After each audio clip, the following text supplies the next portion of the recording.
अस्सलाम वालेकुम नाज़रीन, मैं हूं बाबर डोगर और आप देख रहे हैं प्रोग्राम अब पता चला। नाज़रीन, साबिक chief justice Gilgit Baltistan justice Rana Shamim के हवाले से एक बड़ा इंकशाफ हुआ है। अब ये इंकशाफ हुआ है कि उन्होंने अपने बयान हल्फी में जो दस्तखत किए थे वो साबिक वज़ीर-ए-आज़म नवाज शरीफ की लंदन रहायशगाह में किए थे और नोटरी पब्लिक वहाँ पर मौजूद था जब ये दस्तखत किए गए। एक बड़ी कंट्रोवर्सी है, जस्टिस राना शमीम ने ये इल्ज़ाम लगाया था कि साबिक चीफ जस्टिस साकिब निसार गिलगित बल्तिस्तान उनके पास आए और उन्होंने वहाँ पर टेलीफोन पर इस्लामाबाद हाई कोर्ट के कुछ जजेस को ये हदायत दी थी कि जनाब मियाँ नवाज शरीफ और मरियम नवाज को इलेक्शन 2018 के इलेक्शन से पहले पहले सजा दी जाए। इस हवाले से उन्होंने लंदन में एक बयान हल्फी दिया जो वो कहते हैं कि उनकी तिजोरी में था। अब ये इंकशाफ हुआ है कि वो बयान हल्फी नवाज शरीफ के दफ्तर में साइन हुआ, उसके बाद वो एक रिपोर्टर को मिला, रिपोर्टर ने उस पर खबर दी जिसमें पाकिस्तान की सियासत में एक हलचल पैदा हो गई। इस सिलसिले में राना अहमद हसन एडवोकेट जो जस्टिस राना शमीम के बेटे हैं वो हमारे साथ प्रोग्राम में मौजूद होंगे। इस सिलसिले में उनसे भी बात करेंगे। इसके साथ साथ गुलाम मुर्तज़ा हमारे जो को एंकर हैं वो अमेरिका से हमें ज्वाइन करेंगे, जबकि हमारे एंकर उसामा गाजी साहब हमें थोड़ी देर में ज्वाइन करेंगे। एक और बड़ी अहम चीज़ वो ये है कि गिलगित बल्तिस्तान में बल्दियाती इलेक्शन के बाद, पेशावर की सीट हारने के बाद पीटीआई के अंदर इख्तलाफात सामने आना शुरू हो गए हैं, डिफरेंसेस सामने आना शुरू हो गई हैं। नाज़रीन, इस प्रोग्राम में इसके साथ साथ ये भी डिस्कस करेंगे कि मियाँ नवाज शरीफ क्या वाकई पाकिस्तान आ रहे हैं या फिर एक पोलिटिकल शोशा है। सबसे पहले नाज़रीन, गुलाम मुर्तज़ा साहब हमारे साथ मौजूद हैं, अहमद हसन राना साहब हमारे साथ मौजूद हैं। गुलाम मुर्तज़ा साहब, ये एक नया शोशा सामने आ गया है।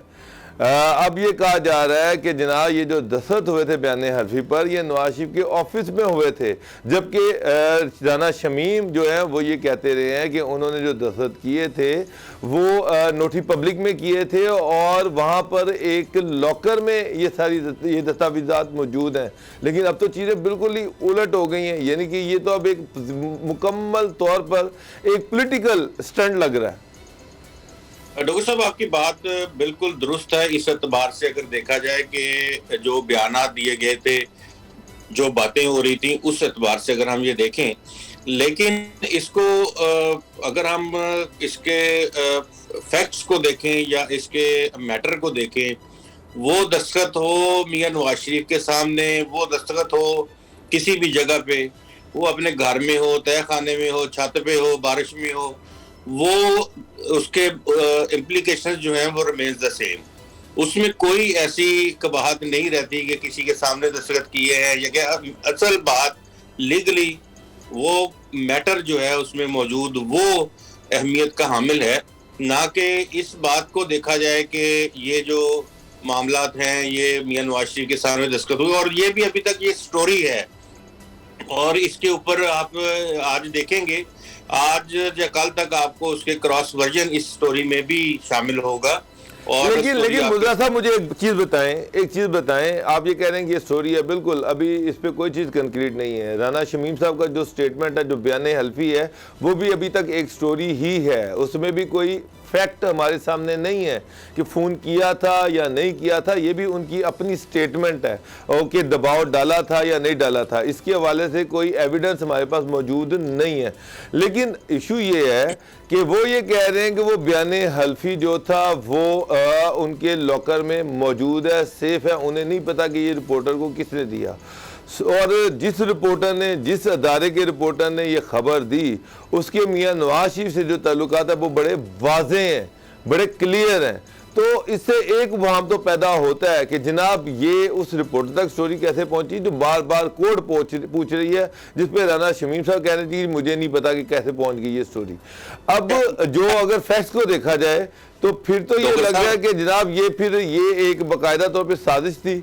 मियाँ साहब ने बयान हल्फी साइन करवाए और उसके बाद उस रिपोर्टर तक पहुंचाए, फिर तो ऐसे ही लग रहा है। डॉक्टर साहब, ये एक वन साइड है इसकी। अगर आप other side of the story उसकी तरफ जाएं तो यू आर इन्वेस्टिगेटिव जर्नलिस्ट। अभी जो खबर आई है, जो मामला चल रहे हैं, जरा उनकी हिस्ट्री भी देख लें और दूसरी तरफ भी हिस्ट्री, यानी कि दोनों तरफ है आग बराबर लगी हुई। अगर मियां नवाज शरीफ या उनके फ्रेंड्स जो हैं जर्नलिस्ट वो वाली स्टोरी करते हैं जिसमें जस्टिस राना शमीम जो हैं वो अपने हल्फनामे और उस बाकी सारी चीजें उनका रिपोर्ट होता है, तो अभी जो चीज रिपोर्ट हो रही है जरा उनका यूट्यूब पे सर्च कर लें कि वो कौन है और वो क्या करते हैं और उनका एफिलिएशन कहाँ पे है और कितने डेड वर्कर हैं वो। तो ये सारी चीजें आप ये देखें कि पॉलिटिकल गेम है, पॉलिटिकल मनूवरिंग है और एक दूसरे के ऊपर पॉइंट स्कोरिंग की जा रही है। बट जो मैटर है उसकी तहकीकात के लिए जिस तरह से high court, Islamabad high court इस वक्त तक भी लगा हुआ है, उसको इसका इन डेप्थ तजिया, इसका इन डेप्थ जायजा लेने की बड़ी शदीद जरूरत है ताकि आने वाले वक्तों के लिए ऐसे तमाम दरवाजे बंद हो जाए। बहुत जरूरी है कि इसकी तहकीकात आजादाना तरीके से हो, जिस तरह कमीशन कहा जा रहा है वो हो, और जो भी जिम्मेदार है हमें ये तो नहीं है कि लेकिन देखें इसमें एक और चीज मुर्जा साहब, एक और चीज जो वो है ये है कि राना शमीम साहब जो हैं उनसे ये कहा गया है कि वो एफिडेविट की ओरिजिनल कॉपी जो है वो कोर्ट के सामने पेश करें। कभी वो कह रहे हैं कि वो उनके भतीजे के पास है जो अंडरग्राउंड हुआ हुआ है या नवासे के पास है, या वो ये कभी वो लॉकर में कह रहे हैं। अभी तक उन्होंने ओरिजिनल डॉक्यूमेंट पेश नहीं किया। दूसरी तरफ जब उनसे पूछा गया कि रिपोर्टर के पास कैसे चला गया अगर ये लॉकर में मौजूद है, उसका उनके पास कोई जवाब नहीं है। तो बहुत सारे शकूक व शुबहात तो इस हवाले से मौजूद हैं। नाज़रीन, इसके साथ साथ उसामा गाजी साहब ने हमें ज्वाइन कर लिया है और उसामा के कोर्ट कर भी रही है कि जनाब इस बयान हल्फी की हकीकत क्या है, क्योंकि उसमें जुडिशरी जो है वो बदनाम हो रही है और वो चाह रहे हैं कि इसको क्लैरिटी आए, लोगों को जुडिशरी पे एतमाद बहाल हो कि इस तरह की चीज़ नहीं है। लेकिन मेरा ख्याल है कि वैसे ड्रामा फ्लॉप नहीं हो गया एफिडेविट वाला? वो तो कब का हो गया। अच्छा, इसे गुलाम साहब ये बताएं आप कि ये हमने JIT जब बनी तब भी देखा था कि खुशियां पहले मना ली जाती हैं और उस तरह से फिर चीज़ नहीं बात नहीं बनती। जिस तरह ये जब एफिडेविट वाली खबर छपी तो कहा कि अब तो सारा कुछ खत्म हो गया।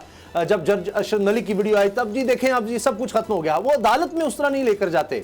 अब ये भी जब एफिडेविट का मामला आया तो कहा जी बस अब ये अदालत छोड़ दें, अब तो बस आ गया है तो खुद ही बरी कर दे, सारे केसेस खत्म कर दें। कोई कानूनी तरीके से तो निकलना है आपने, लेकिन जब कानूनी मामला आते हैं तो वहां पर ये बिल्कुल रेत की दीवार साबित होते हैं। राना शमीम साहब कहते हैं जी मैंने तो ये दिया ही नहीं छपने के लिए, मैंने किसी और मकसद के लिए दिया था। यानी उनका जैसे कोई नवाज शरीफ से लेना देना नहीं है। फिर खबर जिस तरह से छपती है तो पीछे तो सारे मुहरिकात फिर एक लगते हैं कि पीछे असल में अदालतों से बाहर ये किसी तरह से चाहते हैं अदालतों को मलाइन करना, इसके अलावा इदारों को मलाइन करना। वो बाहर बार ही गेम करते हैं। बदना कानूनी तौर पर तो ये अगर इनके पास सबूत है तो बड़ी आसानी से ये सारा कुछ खत्म करवा सकते हैं सारे केस। सवाए PTI वर्कर्स के उसामा गाजी साहब सब लोगों को पता है इस बात का, या जो शराफिया में लोग मौजूद हैं, जो एस्टेब्लिशमेंट में हैं, जो सब इस बात को जानते हैं कि ये पॉलिटिकल विक्टिमाइजेशन का केस था मियां नवाज शरीफ का और शरीफ फैमिली का। उनको इक़्तिदार से बाहर करना मकसूद था।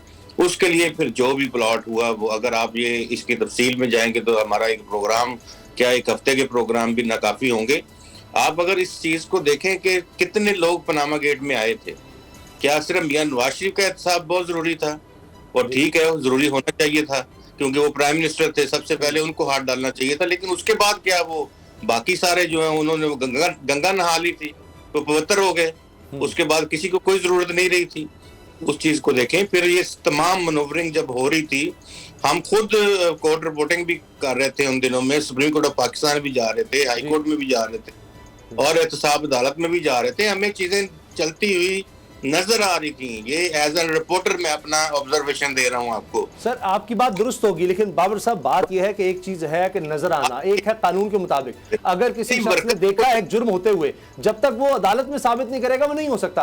अगर मियां साकिब निसार साहब को कहते हैं जी उनकी वजह से हुआ सारा मुबीना तौर पर उन पर इल्जाम है, तब तो जुडिशरी में बहुत ज्यादा फर्क आ चुका है। मुझे एक बात बताएं, अगर खाली चीजें इस तरह स्टेटमेंट से चलनी शुरू हो जाएं तो फिर तो कल स्टेटमेंट पे स्टेटमेंट आती रहेगी। इससे पहले DG FIA की एक स्टेटमेंट आ गई कि जनाब मुझ पे दबाव डाला गया कि पर्चा दर्ज कर दिया जाए चीफ जस्टिस पे और उसको इन्वेस्टिगेट किया जाए, और सॉरी सुप्रीम कोर्ट के एक सीनियर जज पे।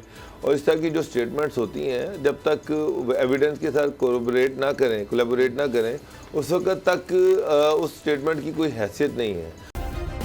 सब्सक्राइब करें और बेल दबाएं ताकि कोई खबर रह न जाए।